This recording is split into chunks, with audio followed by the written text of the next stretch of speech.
Welcome back to the Sports News Analysis YouTube channel, where I'm always breaking down the hot sports topics of the day. My name is Mike. Be sure to check out my other videos and subscribe to my channel here on YouTube to get all of my videos delivered directly to you. Sean Payton wasting no time making his first major decision since being reinstated yesterday after the whole Bountygate scandal. It was announced tonight that Steve Spagnuolo will be relieved of his duties as Saints defensive coordinator and will be fired. Spagnuolo, 1 year as the Saints defensive coordinator. Obviously, from a defensive standpoint, a very underwhelming performance to say the least by Spagnuolo's defense. The Saints also announced that they'll be moving to a 3-4 defense. So the 4-3 coordinator in Spagnuolo gets his walking papers. This will fuel rumors of who could take his spot. Right now, as far as 3-4 defensive coordinators go, if the Saints are going to go that route, the market is pretty limited. Rob Ryan, of course, is going to be the defensive coordinator with the St. Louis Rams. I thought Rob Ryan would have been a good fit with the Saints, but again, he's snatched up by the Rams, so he's not an option. I kind of speculate that, Peyton has had all year to sort of survey the landscape of the NFL, survey the different players, maybe watch more college than he did, in preparation for the upcoming draft. He's also had time to scout some coaches as well. I'm sure he has some guys in mind, but right off the top of my head, I see two guys that are from the Parcells tree, as is Peyton, that would be nice fits in New Orleans. The first would be Romeo Crennel. Crennel comes off the heels of being the defensive coordinator of the Chiefs, then being named head coach of the Chiefs last year after Todd Haley got fired. He coached this whole season as the head coach of the Chiefs, was fired at season's end.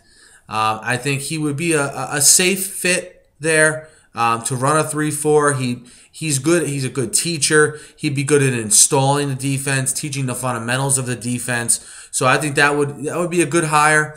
A name I don't know if you're going to hear a lot about, but a name if I'm Sean Payton I consider is Eric Mangini. Remember, Eric Mangini, of course we know he had stints with Cleveland and the New York Jets as their head coach. But before that, he was defensive coordinator of the Patriots, secondaries coach as well with the Patriots. I think he's an off-the-radar name that you may hear because he's in that whole Belichick-Parcells tree. And a name I think the Saints should heavily consider, because I think the Saints most notably always have trouble, it seems, in their back end, in the secondary. He can not only coordinate the 3-4 defense for you, but be added benefit to the secondary as well. Some other things to consider is, Peyton could have his eye on a younger or established assistant from one of the better defenses that already run a 3-4, whether it's Pittsburgh, the 49ers, Baltimore. He might already have, some guys in mind that are maybe assistants on those teams that he can pluck from there to run his defense. Again, Peyton's had a lot of time to think about this, a lot of time to look into it. They've made the decision to go to the 3-4. This is going to impact the players they probably bring back via free agency. It's going to impact how they draft upcoming. So it's good from that perspective for Peyton to make this announcement, move Spagnuolo out and get someone else new in there. I think Spagnuolo will find another job. He's a well-thought-of coordinator in the league. I think the thinking is, the Saints defense last year was part Spagnuolo, part the players, and part the overall situation in New Orleans.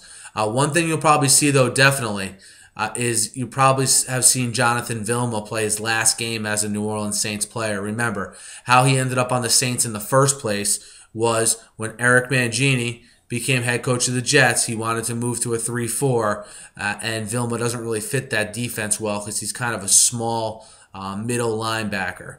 In the 4-3, he's a added benefit because he can go sideline to sideline, and he's a smaller, faster linebacker. Middle linebackers in the 3-4 are typically a Ray Lewis, a Patrick Willis, a Navarro Bowman, a James Harrison, guys, not James, remember a Levon Kirkland back in the day for the Steelers. So, those are the kind of guys that they're going to need the middle linebacker spot. So expect Vilma. He's owed about, I think, just under $6 million next year. Expect him to get released and expect the whole revamping again, of the Saints defense, their philosophy, how they draft, and everything like that. Who do you want as the next Saints offensive coordinator? Do you have any names that maybe I didn't mention? Maybe you have some specifics of assistants on these other teams that run 3-4s that you think would be a good fit. I'm also going to follow this up with some potential landing spots, I think, for Spags after his firing here. So be sure to check out that video as well. Thanks as always for listening. Be sure to subscribe to my page here to get all of my videos delivered directly to you. I'm always on here talking sports, probably 2-3 videos a day at minimum. So thanks for listening again, and have a good night.